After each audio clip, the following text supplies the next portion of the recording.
Welcome to my channel, and welcome if you're new, and well, I can only assume you're all new since this is the first video on my channel. And I'm going to be talking about Bookcon 2026. What? But you just hear like the trumpets getting louder. Is it trumpets or is it a saxophone? It's a saxophone. Okay. I'm going to be sharing my personal experience with Bookcon. I would say, according to my pros and cons list, it is pretty even. So we're going to go through that, and then as I talk, if the vlog clips that I take are any benefit to this video, I will be inserting them. But yeah, so let's get on to it. So, cons. Cons, the line was so long. It's so every... Wait, where, Katrina? I can't, okay, we're turning a corner now. Okay. The line was so long to get in when I went in. I know that if you waited maybe like a couple of hours, or like you just went in an hour or so later, you would have been fine. But we got there early too, that's the thing. But we went there early, got some food, and we're like, okay, 10 o'clock, it should be easy. I was under the assumption, and that's on me, that there was more flooring. Granted, I stared at the map and I was like, this looks a little janky, like I don't know what's happening here, but I was just kind of under the impression, like Anime NYC and Comic-Con, that we have the main floor, and that's on me. All we had was Hall 3, the Laura floor, and then the panel rooms up the side.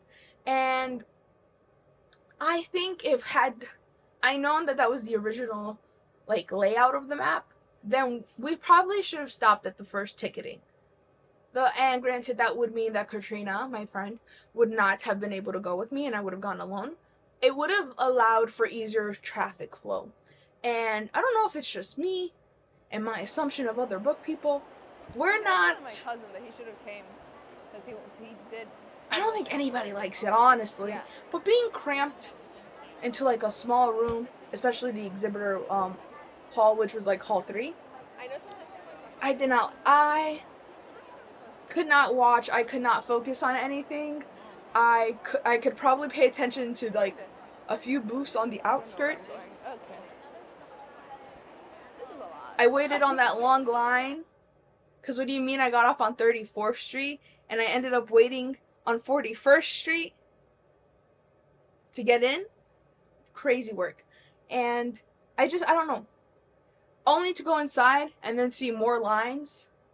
The only line that was moving fast and efficiently was the LaCroix line. So shout out to LaCroix. LaCroix? I don't know. I got a hat.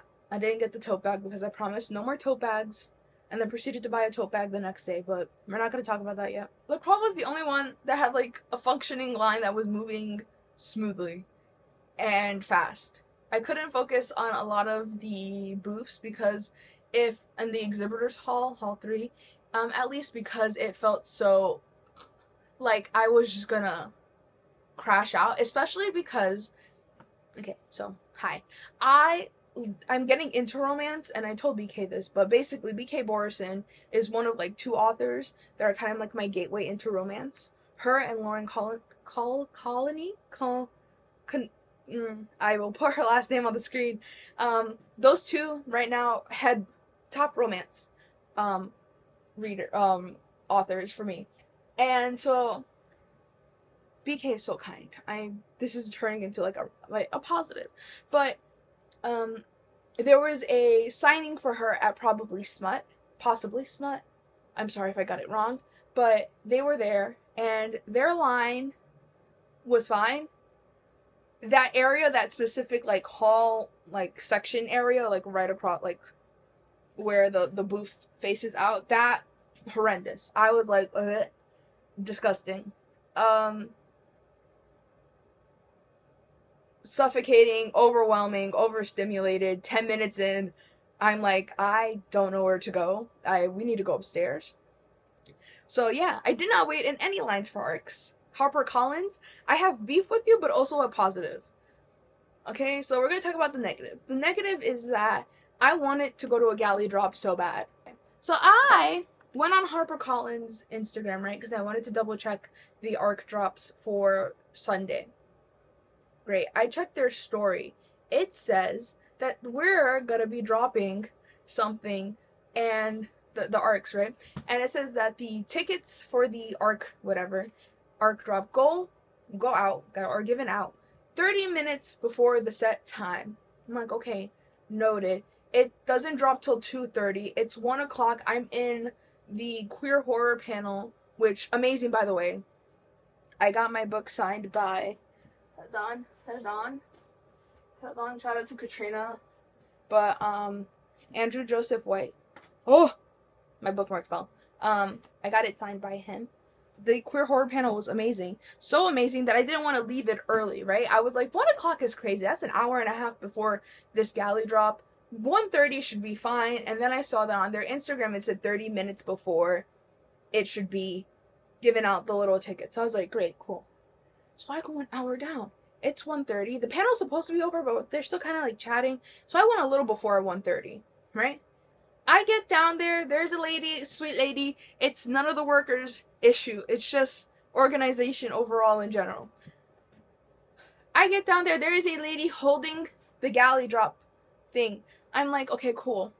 She's like talking to these other people. She says, the line is capped. What do you mean the line is capped? It's not even 2:30 yet. It's not even 2:30 yet. It's not even 1:30 yet. What do you mean the line is capped?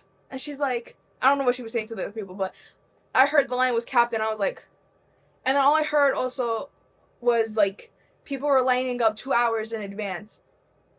Why? Why? It's not that serious. It's not that serious because like my brothers in Christ. My brothers in Christ. Like 2 hours in advance for an ARC. And then like other people were smart because like they had parents with them or like other friends that didn't really care for books. So they were like, stay here. I'm gonna go keep looking around. And yes, but like 2 hours in advance and then I go there an hour before and it's capped was crazy to me. That was crazy to me. And then that's when I kind of was just like, you know what? I'm just gonna live my life. I don't need an ARC anymore. I got 2 ARCs, I believe, in Comic-Con, and their method, so much easier. I don't even know where I even got the tickets. They were just handing me tickets, and they were like, here. And I was like, okay, cool. And I would come back, and I'm like, boop. So easy. Everybody, also, this is again, it's just like poor planning, because why was everybody dropping their ARC drops at 10? I'm pretty sure, I don't know about Sunday, because Sunday we came a little later, but everybody was dropping it at 10, and I'm pretty sure not everybody was even in at 10. So, you know, people were like rushing. Okay, ugh. Okay, great. Exhibitor halls, very small, overwhelming, only really looked at 2 or 3 booths fully. A rush. Hold on, what the fuck did I say? I'm sorry. Excuse me for my language. I'm getting amped up again by it. Yeah, so rush to get ARCs. Someone's calling me. That's only, like, actually, that's quite literally my only qualm. And didn't realize it fully because I brought snacks and we left early on Sunday. There was not that there was a lack of food. There was a food area. There wasn't a lot of space for food. Not that we need to be like having a whole food hall.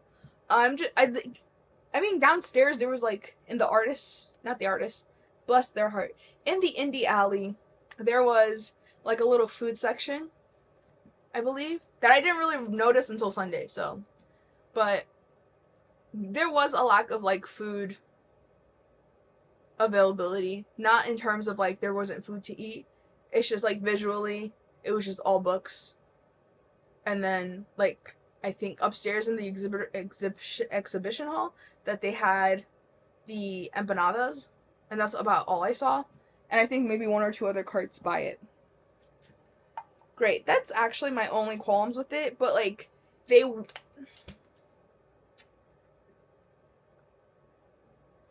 I feel like those cons really deter the experience overall, that it's like, oh, okay, well, this sucks because I couldn't get the free stuff that some other people were getting. And then I learned that some of you are selling it online.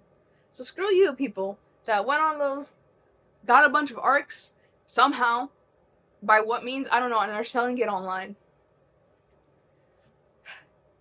And I was really excited about that 230 HarperCollins one.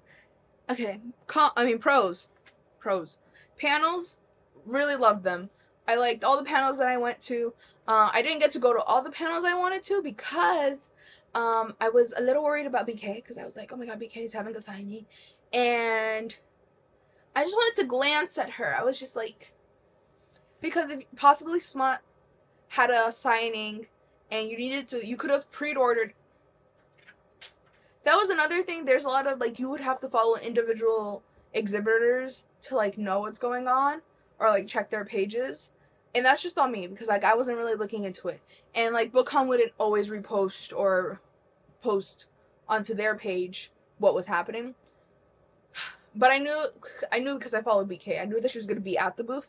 I didn't know that you had to, like, pre-buy the book to get a ticket to it. And then on top of that, at 11 it said, but probably 10 when the chaos was happening outside, that they were giving out extra wristbands. Great. I get down there, I was like, let me just glance at BK and then I can run back upstairs because I want to see the panel with Chloe Gon and Tarehi. I don't know how to say her name. I'm so sorry, Queen. Love them. I wanted to see that, but I was like, let me go downstairs, let me check the line, let me just get a glance at BK. Right? I get there, I learned that there's a standby line, and I was like, let me stand on this standby line. And girl, Hope was not looking out, because every time I would look over to, like, the people that had the wristbands, it was like, oh, it's getting longer for some reason. And I was like, okay. But, like, they weren't necessarily stopping us from, like, getting on the line. And then, like, people were leaving the line. But shout out to BK, because they said she wants to finish the line that of the people that waited. And so, like, I'm so happy. And I got the special edition cover, which I would show you, but I have packed all my books away because they take up so much space. They're consuming the area around me. There's no space on these shelves. So it's in a bag. But I got these, possibly, I'll put it up on the screen. I'm a mate, but this is the, what's the book? This is the probable Smut, possibly Smut, there we go, possibly Smut, subscription box edition. And yeah, it has my name in it. I'm so happy. And I thanked her, and she was the sweetest person. I'll insert the photo of us. Look at us. I was like, okay, so you see, like, that, like, remembering that makes the Bookcon experience good. But then it's like, also, I just think about the claustrophobia and the lines that I had to wait in. But I was really happy and a little upset that I had to miss the panel to see it, because I was just like, it was like 3 o'clock. Nobody really told us not to, like, nobody told us to leave, but nobody told us to stay either. So I was just like standing there, and then it was like nice, but like also I'm socially awkward because like the people in front of me had formed their own group. Like they just started talking with each other, and they were like more BK fans than me, because like I kind of like First Time Caller and like that heartstrings thing, but I have yet to read Love Light Farms, alright? And so they were talking about that, and then behind me was actually like a proper group of like people that came together, and I was just like, I don't really know what to say. But yeah, but I was really excited. Other panels that I went to were the Dazzling debuts. We got to see Cindy, and I'm actually really intrigued. What is the other one that we went to? Hold on. Easy to get, what? Oh, the books. The book signings and the authors themselves were incredibly sweet, and I swear to you, oh my god. Oh, dude, we saw Chuck Tingle. We saw Chuck Tingle, and Katrina did not realize it. I mean, how can you miss a man that has a pink, like, sack over his head? She thought it was like, he literally walked through us and said, excuse me.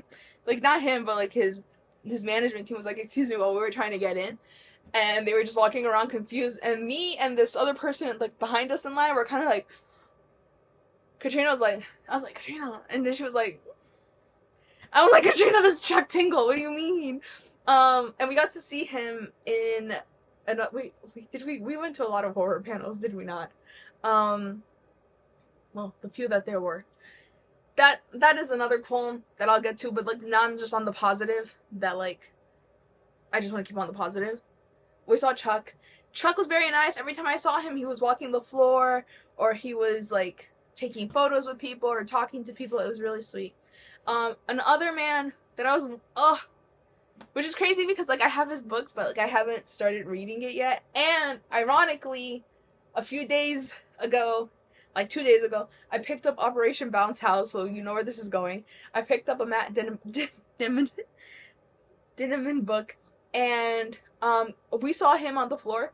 I will insert the 2 photos I took of him where you cannot see his face, but he was on the floor too, and he was like taking photos there and signing regardless of like if you didn't get a signing or not. He was very sweet.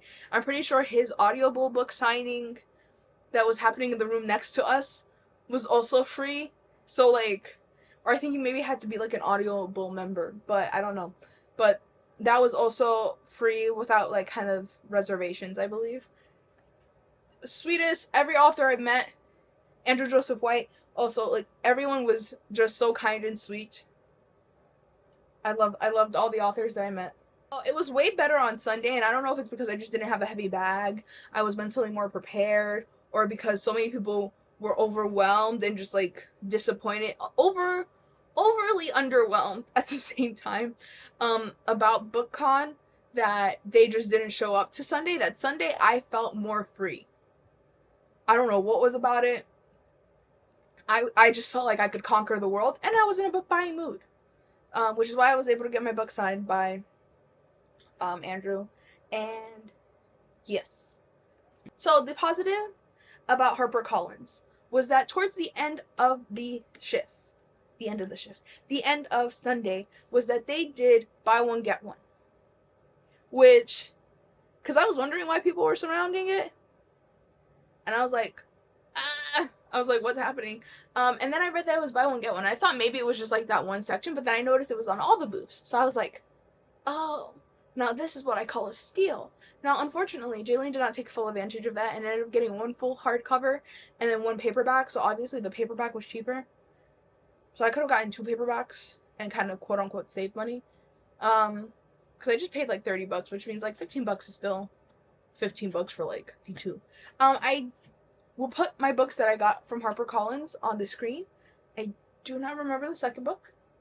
I do know that one was Hurricane Wars because me and Katrina were joking about how Hurricane Wars and the second book to it were on the buy one get one, and then how the third one for the series was part of that galley drop that I wanted to get, and how it would have been funny because then if I had gotten into the galley drop and ended up getting the third book to Hurricane Wars, I could have gotten book 1 and 2, and I would have all 3 without really trying.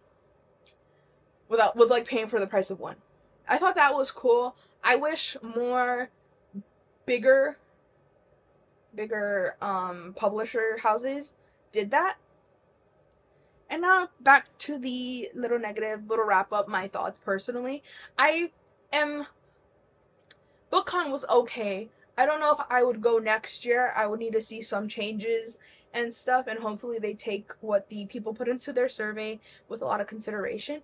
I think I was under the impression that it would be more of a variety. A lot of it, and that's not to say that the reason books are kind of popular right now is because of this, but I believe it was more romance and then romantasy focused. And I say romantasy very strongly because there was maybe 1 or 2 fantasy panels, and one of them was like labeled high fantasy, but I'm 90% sure it was more focused on like romantasy. Where romance, I feel like, takes the leading role in romantic fantasy, and it just happens to take place in a fantastical world. Which was a little disappointing because like I wanted to see, I just wanted to see more variety. I wanted to read more fantasy and like see what other people read, and I wanted to see true crime books, thriller books. The very few horror panels that I went to were really good, and I met some great authors, and I followed a few of them on Instagram, and they may have followed me back. So that was exciting too. But yeah, I wanted more variety, because every book that I was picking up, or kind of a majority of the books that I were picking out, were like either the like cutting to like possibly smut, not possibly. You know what I saw a lot of? Lights Out. Lights Out, and I think I only know Lights Out because the audiobook has a like it sounds funny. And like not it's just like I'm not big on like books that are centered around the main aspect of the plot being how we're gonna, you know, I want a journey, okay? And again, I don't want to like push the people away, because like yes, that is a main driving force of people that are reading, and I guess I'm happy they're reading. It's just I wanted a book convention to explore more outside of just romance. Ironic, because like I just said BK was like the greatest experience, and I met her at a possibly smut signing, so like it's ironic, but like I enjoyed that. I didn't want it to be the whole convention, because every book I was picking up I was like, oh, romance. Romance. Yes, I'm getting into romance. This is not my sign to like take romance up the hoo-ha, but just more variety. That's all I asked, really. And I think I don't know what to expect from ARC drops, because a lot of people on TikTok were talking about their past experiences in Bookcon and like 2019 Bookcon and previous years before. And for that one, that felt more like it was publishers giving them out. And I think I don't know what that means for book drops, if they do, if Penguin Random House does it again for Comic-Con. Like I don't know if they're gonna implement the same system that they did for Bookcon, because I did not like that. I liked the system that they employed for Comic-Con, where it was just kind of random and you had to pick up tickets here and there. And I was a little more informed this time about signings and stuff that was happening, but by the time I was able to find that information, it was all gone. Yeah, because it just happened to like be passing randomly, or like passing the booth randomly, that I happened to stumble upon these arcs, which I got, which was No Man's Land, and they were variety. They were a variety. I will show you them, because I'll show you the two that came out. So the one that I got, which I like, which is, I'm actually very excited for this one. Great. So, ironically, I ran into a book that also has the same name now. So, but the Book of Blood and Roses. Did not know that this was intended to like be a continuation, but I was iffy about it at first, and then I finished it, and I was just like, I need to know what happens, because what do you mean there's more? And then I think I have two more actually. I don't know if this one came out actually. Let me see if it came out. But I saw this at Barnes and Noble's the other day. Oh, you know what? This one came out last year. So why am I? So yeah, I ended up getting, which is ironic because this was after it came out, but I got Arcana Academy. And I keep getting Instagram ads for it. But I got this one. And then I like how they put the tropes on it. And then the one that I got that came out recently, last month, was No Man's Land. And I saw it at Barnes & Noble's yesterday, and I was like, I have an arc, I have to read it. I'm intrigued. This is very, and I like, yes, I like it. I like it. I enjoyed it. Again, Bookcon, you were, I'd honestly give you like a very 6.5 out of 10. Barely passing. I want to be able to attend you again. I just would have to see changes. And that's another thing that conventions don't do a lot, is that they'll, or like in general nowadays, it's more like of the anticipation. They want you to buy before they tell you what's happening. And it's just like, I need to know. I want to know a little more, right? You can't just expect me to buy like off just vibes. Like Coachella, I learned that tickets go on sale like a week after the actual event for next year. And I'm like, Coachella was a blast this year. Yes, I liked the artist. Um, who's to say I'm gonna like the artists that show up next year? You're asking me to sign a contract before I read it, essentially. I'm so sorry to this photo Tongle and Carney. But yeah, those are my thoughts on BookCon. Please let me know your experiences. For like my first time, again, I didn't go in with high expectations, but I saw a lot of people amping up other people's expectations on TikTok and stuff. So, because I remember a few days before BookCon seeing a TikTok of a lady telling people that they're bringing an empty suitcase. And I was like, okay, that's my video. Hope you like it. Hi, again, I'm Jaylene. Don't forget to comment, like, and subscribe. And hi, welcome to Apple Pie Archives. Granted, I wouldn't be able to drag Katrina along with me, but I don't like how I'm talking. I don't know what to say. I like sitting down.